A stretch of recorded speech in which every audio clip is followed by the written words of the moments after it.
God bless you. My name is Daniel Duval. I am the author of Noah's Ark and the End of Days, and I'm also the founder of Bride Ministries.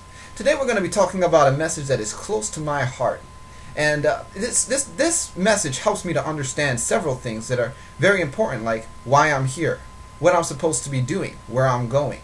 This message is the message of purpose. If you don't know the answer to the question of why you're here, what you're here for, what you've been designed to do, it's time for you, in my opinion, to get a grasp of this, because this is what's going to allow your life to produce the fruit that it was intended to. So, what is purpose? We're going to begin with the working definition. Purpose is the reason for which something is created. Let's consider an example. I'm going to tell you a little story. It's a story about a carpenter. Now, I'm going to give you a disclaimer. This carpenter was not very bright, but he serves the purpose nonetheless of a great example.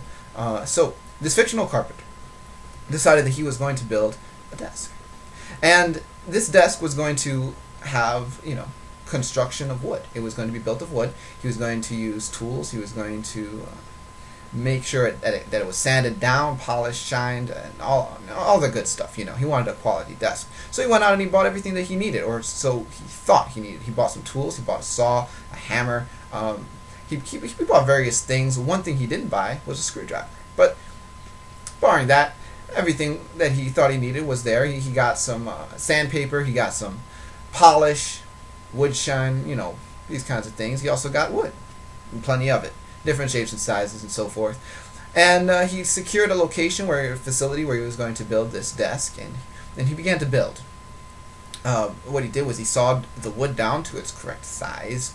He began to sand and polish the wood so that it would be, when he assembled it, it would be ready to go. It would be the right fit. And so when he had done all of this, he began to try to put the pieces of wood together and create a balancing act. He didn't think about the fact that he was going to need to secure the different pieces of wood one to another with objects, like nails and screws.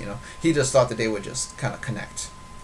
So he learned pretty quickly that his activity wasn't working, and he said, "Well, let me go to the store and figure out my problem." So he went to the store and he asked the store salesman. He said, "What can I do to cause these pieces of wood to stick together?" And the store manager looked at him kind of funny because it was obviously a ridiculous question. But, nonetheless, he answered it respectfully and said, "Well, you need some screws or some nails. That'll do the job." And he said, "Oh, okay. Where can I find those?" He said, "Aisle 5. Goes aisle 5, gets some screws, gets some nails, and he comes back and says, "Well, which one's going to work better?" And, of course, the store manager says, "Either one will work." So he goes to the customer down the aisle, and he asks this other customer a similar question because, this guy looked like he knew what he was talking about. He said, "Well, which one will work better to put together, does these screws or these nails?" And he said, "Either one will work. They're both equipped, built for the purpose of your desire, what you're trying to do. Both will serve that purpose." So he goes back and he buys the screws. Now, what he didn't consider was that he didn't have a screwdriver.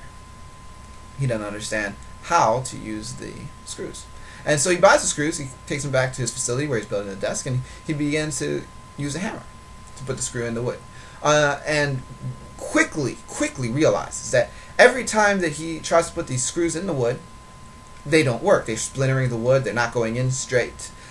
They're causing problems and destroying the work that he has done so far. It's actually been counterproductive. He even slams his thumb a couple times with the hammer. He tries to saw. That doesn't work any better either. Can't get the screws in right. And he's in a fit of frustration. And a friend comes by and realizes what's going on. The friend says, "What are you doing? You're not using the hammer for the right purpose."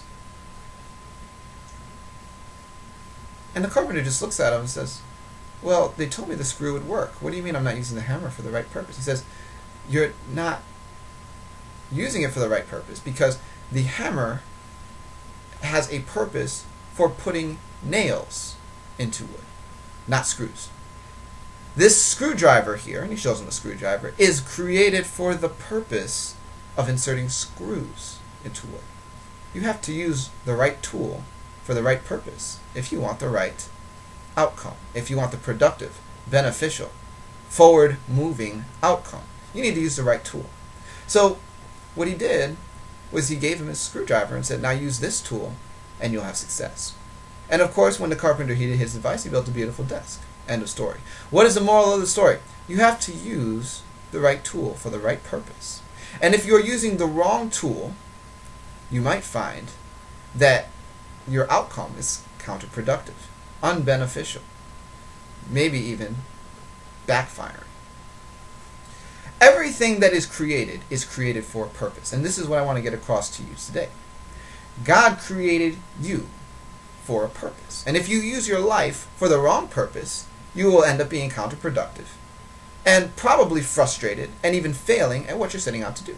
Why? Because you're doing the wrong thing. You're being used for the wrong reason. You're like the carpenter using a hammer to put a screw in a piece of wood. It just doesn't fit. It doesn't work. And so to really embrace success, to really embrace positive productivity, you have to embrace your purpose. Now, ultimately, our purpose is going to come from God. The Bible says that we are created in the image of God. That means that God creates us, and as our creator, he is responsible to know our purpose.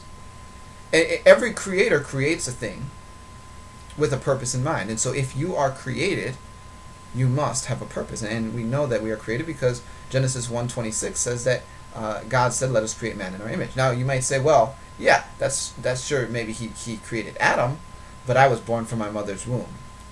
I got news for you.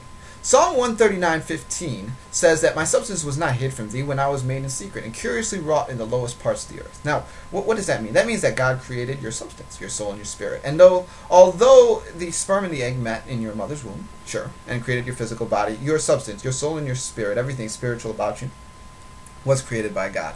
Therefore, that leaves God as your creator even still. Now, this is important to understand because as your creator, God is the one that knows your true purpose. And we can only truly discern our purpose when we have been given the revelation by the creator, what the purpose of the created thing is. Let's use an example to illustrate this. Let's say I go to the store and buy a can opener. Now, I buy this can opener not ever having owned a can. Of course, in real life, I've owned a can. I'm sure you have too. But for our example, let's just pretend I haven't. Now, I go to the store, I buy this can opener, and I get home, I'm excited. I sit down in a chair, I seat the can opener opposite me, and I stare deeply into its metal. And I look, and I look, and I look close, deeply.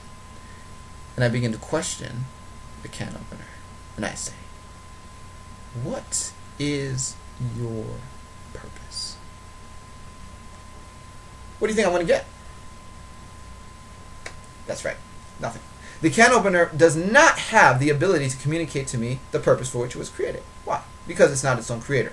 As a matter of fact, the only one that's really, truly capable of communicating to me what the purpose of the can opener is the creator that created it. Because the creator had a purpose in mind. I can go to the creator and ask them, or, more conveniently, I can probably just read the instructions on the back of the box. These instructions will allow me to understand what purpose the creator had in mind when he created the can opener. Defining purpose. This is the moral of the story. The creator knows the purpose for which a thing is created. Therefore, as your creator, God knows the purpose for which you were created. And he wants to tell you this because before you can effectively fulfill your purpose, you have to know your purpose. You have to know, why am I here? What am I here for? What am I supposed to be pursuing and achieving? And where am I supposed to be making the difference that I'm called to make? If you have found in your life that you have been making backwards progress, maybe everything that you've set yourself to and applied yourself to has not fulfilled you. Maybe it's even been self-destructive and self-defeating. You haven't actually found yourself to be excellent or excelling at what you are going after. And if this is you have to ask yourself, am I really going after my purpose? Or am I going after a counterfeit? Now, God doesn't want you to go after a counterfeit because he understands it's a waste of your time. And it's also a waste of his because he has to watch you do it. God, as your creator, created you with a purpose in mind. And he wants to release you into that purpose. This is how you live the most abundant, effective, and positive life possible.